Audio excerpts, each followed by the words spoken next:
कि जीवन में बार बार रुकावटें, कर्ज, तनाव और काम में बाधाएं आ रही हैं। संकटहारा चतुर्थी गणेश जी का एक अत्यंत ही प्रभावशाली व्रत है। संकटहारा का मतलब होता है सब संकटों को हराने वाला व्रत।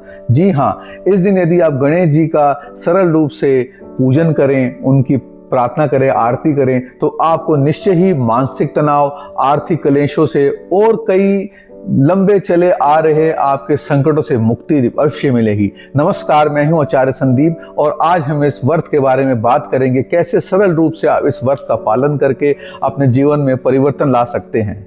एक बार मेरा एक क्लाइंट जो बार बार मुझसे परामर्श करता था और उम्र भी कोई 29-30 साल की थी, कोई भी काम करता था फेलियर, फ्लॉप हो जाता था और धीरे धीरे कर्ज में डूबने लगा और साथ में इतनी परेशानियां कि वह जीवन से बिल्कुल निराश हो गया। मेरे पास जब उसने कुंडली डिस्कस करी तो मैंने देखा कि उसका केतु का प्रभाव और बुध उसका बहुत वीक है। तो मैंने भी मन में ध्यान लगाया कि क्या करूं, तो अचानक मुझे संकटहारा चतुर्दशी का, जो कि अभी आने वाली है, उसका ध्यान आया और मैंने उससे विनती करी कि आप इसको करो और देखो आपके जीवन में पॉजिटिव प्रभाव पड़ेगा। और सच मानिए, उसने जब ये लगातार 4 से 5 महीने करना शुरू किया, आज उसका काम अच्छा चल रहा है और वो वेल सेटल्ड है और खुश भी है और एक संतुष्टि भी है मन में। तो मैं भी आपको यही कहूंगा कि बिल्कुल सरल व्रत है, मैं इसकी विधि बताने जा रहा हूं, वैसे करें और इस व्रत का लाभ उठाएं।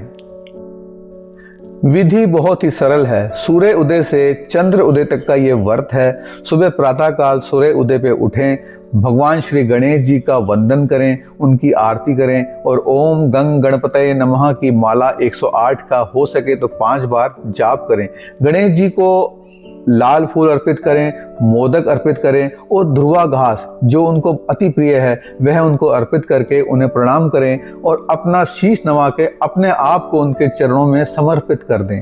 और जब शाम को चंद्रोदय हो तो अपने व्रत का उद्यापन करें।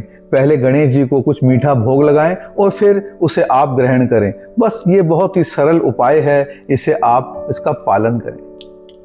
और इस व्रत का ज्योतिष महत्व, राहु केतु से बनने वाली बाधाओं को दूर करने का यह अत्यंत ही लाभकारी व्रत है।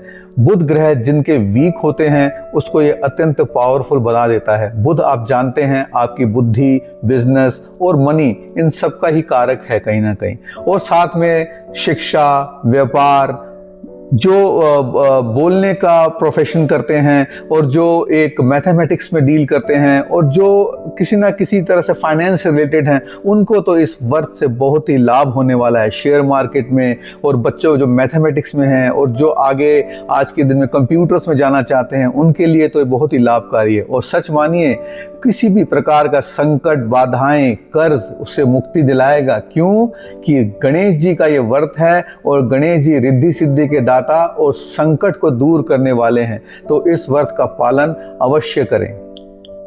और एक छोटी सी बात और कहना चाहूंगा, कोई भी व्रत उपाय जब आप करते हैं तो वो डिपेंड करता है प्योरली आपकी इंटेंशन पर, आपकी पॉजिटिव थिंकिंग पर। व्रत तो बहुत लोग करते हैं लेकिन लाभ कुछ ही कोई मिलता है, क्योंकि वह सिर्फ यही सोच के करते हैं कि इससे ही मुझे पॉजिटिव रिजल्ट मिलने हैं। जहां आपने सोचा होगा या नहीं होगा तो उससे पहले ही आप उसको करना छोड़ दें। इसलिए बिल्कुल पॉजिटिव होकर सोचें, किसी प्रेशर के बिना, और सब चीजें अपने गणेश जी पे छोड़ दें। और यदि फिर भी आपके अंदर रुकावटें आ रही हैं तो आप अपने कुंडली का विश्लेषण कराएं। astralbless.com पे आके मुझसे परामर्श कर सकते हैं। और मैं आपसे यही विनती करूंगा कि गणपति बप्पा मोरया कहें, इस संकटहारा चतुर्थी आप उठाएं और गणेश जी की शरण में जाके अपने जीवन को आगे बढ़ाएं।